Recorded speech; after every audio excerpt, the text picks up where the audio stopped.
Pack dare Bindumati का बाद में ऐसा कॉन्वर्जेशन है इनके साथ, ययाति के साथ, कि मैं भले ही आपके साथ फिजिकल रिलेशनशिप में हूं, लेकिन आप हैं ही नहीं। आपका जो पुरुषार्थ है वो पुरुषार्थ तो पुरु का है, और पुरु आपका बेटा है। बिंदुमती ऐसा कॉन्वर्जेशन शर्मिष्ठा के साथ भी करती है। यहाँ पर एक कॉन्फ्लिक्ट पैदा होता है क्या, एक एडिपस कॉम्प्लेक्स, एडिपस रेक्स एक कॉम्प्लेक्स है जिसमें बेटे का माँ के प्रति लगाव होता है। तो उसका कहीं ना कहीं ग्लैंस देखने को मिलता है, मतलब क्लियरली तो नहीं है, बट बिटवीन द लाइन अगर हम उसको ढूंढे तो हमें देखने को मिलता है। चूंकि जब पुरु जो है वो वृद्धावस्था में है और ययाति यंग हो चुके हैं, तो ययाति के पास पुरु की जवानी है।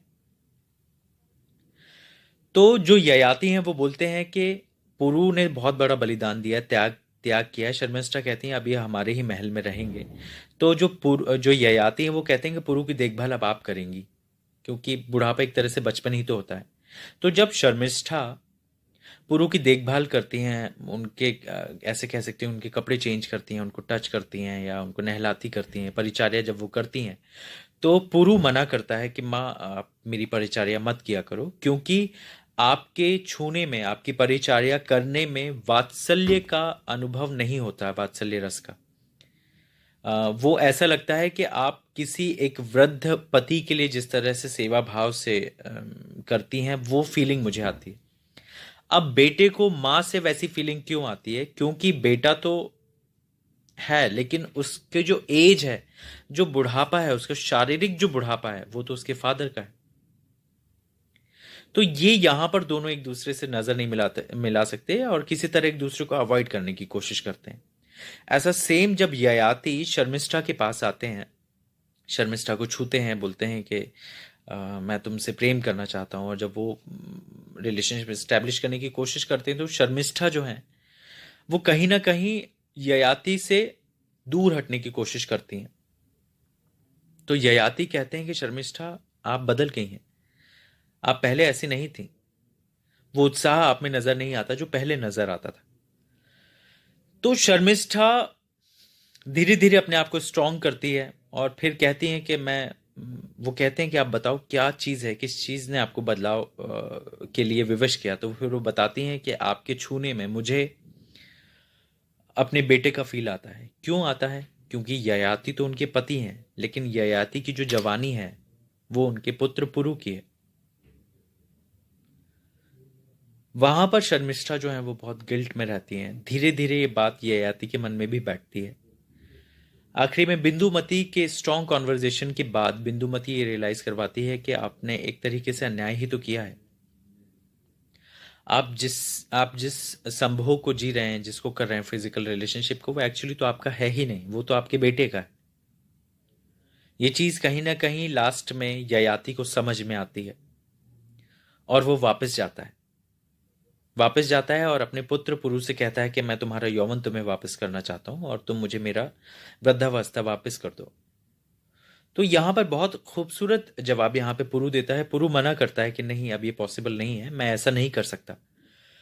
तो ययाति कहते हैं कि मैंने तुमसे तुम्हारा यौवन लिया था, मैं स्वेच्छा से इसे बदलना चाहता हूं, तुम इनकार नहीं कर सकते, तुम होने वाले भावी चक्रवर्ती सम्राट हो।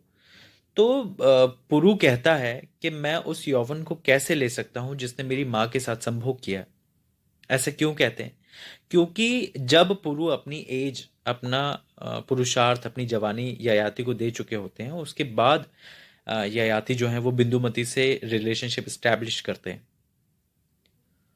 और लाख मना करने के बावजूद जो ययाति हैं वो पुरु को उनका जो जवानी है वो वापस करते करते हैं। और बिंदुमती जो है वो वहां जा चुकी होती हैं, स्वर्गलोक, वो वापस चली आती हैं। बिंदुमती प्रेग्नेंट भी होती हैं और वो इस बात पे क्वेश्चन मार्क रहता है कि जो पुत्र बिंदुमती का आने वाला है वो किसका होगा, वो ययाति का होगा या फिर पुरु का होगा, क्योंकि सिर्फ देह ययाति की थी और जो पुरुषार्थ था वो पुरु का था। एक चीज और इसमें इंपॉर्टेंट छूट रही जो मैं बताना चाहता हूँ कि बिंदुमती एक्चुअली पुरु से ही प्यार करती थी, वो पुरु पर आसक्त थी। इसलिए जब वो ययाति के साथ हम बिस्तर होती थी तब भी वो उस फील में पुरु को महसूस करती थी। So this is all about देहांतर। इस प्ले का नाम ही नंदकिशोर आचार्य ने रखा था, देहांतर। देह का ट्रांसफर हम कह सकते हैं। और एक बहुत अच्छा मतभेद है विचारों का, अ, रस का। तकरीबन हर रस इस नाटक में कलाकार जो है वो जीते हैं, और बहुत ही खूबसूरत स्टोरी है ये। महाभारत बेस्ड स्टोरी है जिसको नंदकिशोर आचार्य ने लिखा। ऐसे ही स्टोरी गिरीश कर्नाड साहब ने भी लिखी है, जिसका प्ले का ही नाम ययाति है। तो नेक्स्ट किसी स्टोरी में हम मिलते हैं, नेक्स्ट किसी वीडियो में हम मिलते हैं किसी दूसरी स्टोरी के साथ, किसी दूसरे प्ले राइट के साथ। Till then, thank you so much.